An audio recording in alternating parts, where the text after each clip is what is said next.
Το παιδί. Ο Φωτάκος, έτσι σου τέχει. Μιλάμε για... Κατάλαβε. Όρεξη δεν έχει πολύ πάνω. Αυτό είχε αυτό στο σπίτι. Δεν είχε.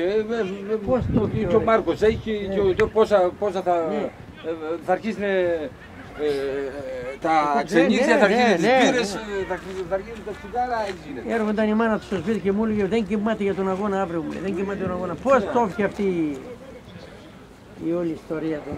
Καταλάβετε.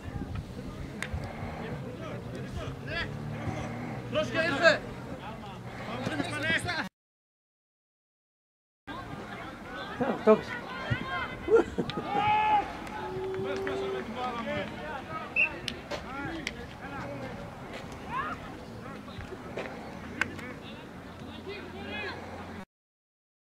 Δεν θυμάμαι, Οικονομίτης ήταν, ποιος ήταν.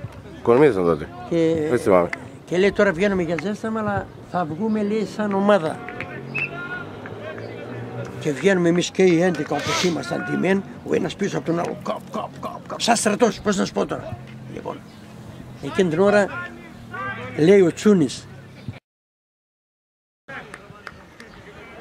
Αλλά παίζουν μπάλα. Φέτος εγώ είμαι κάθετος και δύσκολος στην κρίση μου.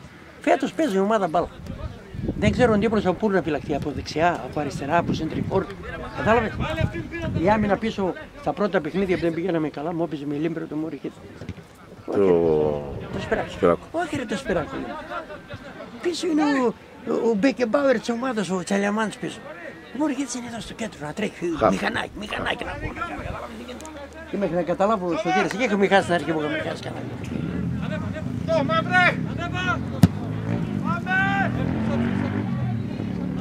Χτες ήμουν όμως στο γήπεδο της Κρανούλας, ήταν ο προπονητής παλιός, το Πας Γιάννηνα, το Βελισσαρίο, ο Αγγέλης. Α, ο Αγγέλης. Ο Αγγέλης. Ο μάνατζερ, πώς τώρα. Όχι, δεν τον έχει πάρει, όχι, είναι άλλος αυτός ο μάνατζερ. Ο Παπαγγέλης λες. Όχι ο Παπαγγέλης, Αγγέλης, ήταν στον Πας Γιάννηνα προπονητής. Λοιπόν, και από πάνω κάναμε λίγο κουβέντα και ο άνθρωπος είπε, λέει, κοίταξε να δεις, λέει, ας είναι το σκορ, ήταν 2-2 το σκορ σε εκείνο το σημείο. Λέει, υπάρχει τεράστια διαφορά μεταξύ των ομάδων. Λέει, δεν το κάνει το παιχνίδι κόντσα με τίποτα. Δηλαδή, φωτογράφιζε ο άλλος, φαίνεται δηλαδή η εικόνα. Για την Γρανόλα, για την Κρία. Για την Κρία. Ο ίδιος ηγέθηκε στον αγώνα με το Βελισσάριο. Ήταν το σκάτω.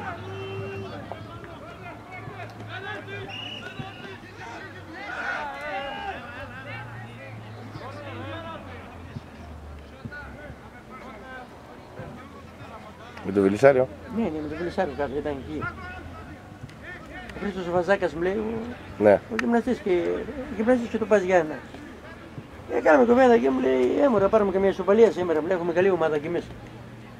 Τι ομάδα, πόσα γκολ να κέρδουν, είχε δοκάρια η ομάδα, τι δεν είχε. Πώς να πάρει μια ομάδα.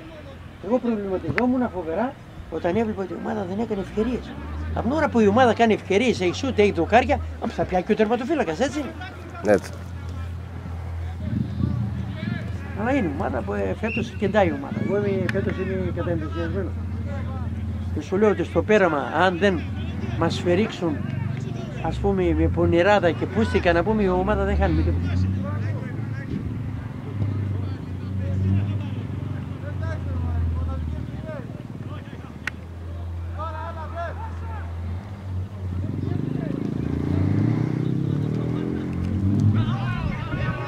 Και άμα ανέβει, θα γίνει, ποιος θα την κρατήσει την ομάδα. Κοίταξε, άμα θα ανέβει η ομάδα, κοίταξε, πρώτα τα παιδιά μαζευτήκαν προχθές εδώ πέρα και το κουβεντιάσαν. Και λέει, η ομάδα θα την ανεβάσουμε, ούτως ή άλλως τον χρόνο πλες, Ανδρέα, διαλύεται η τρίτη εθνική, η δέλτα εθνική, ξέρεις. Αλλάξαν τα δεδομένα, θα μείνουν μόνο από κάθε... Θέλει να κάνει και πήγες προπονή.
Πότε τελειώνει? Λέει ακόμα 4-5 λεπτά.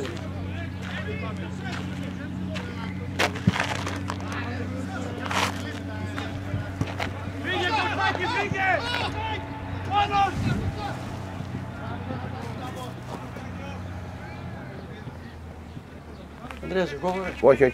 Εντάξει. Όλα καλά.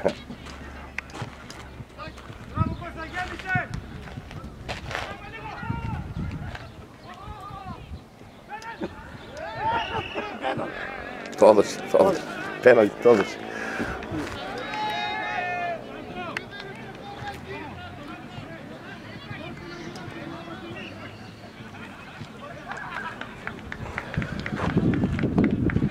Φέρετε να κάνει ομάδα λίγο προπόνηση. Τώρα εδώ έχουμε ανάγκη εδώ τώρα.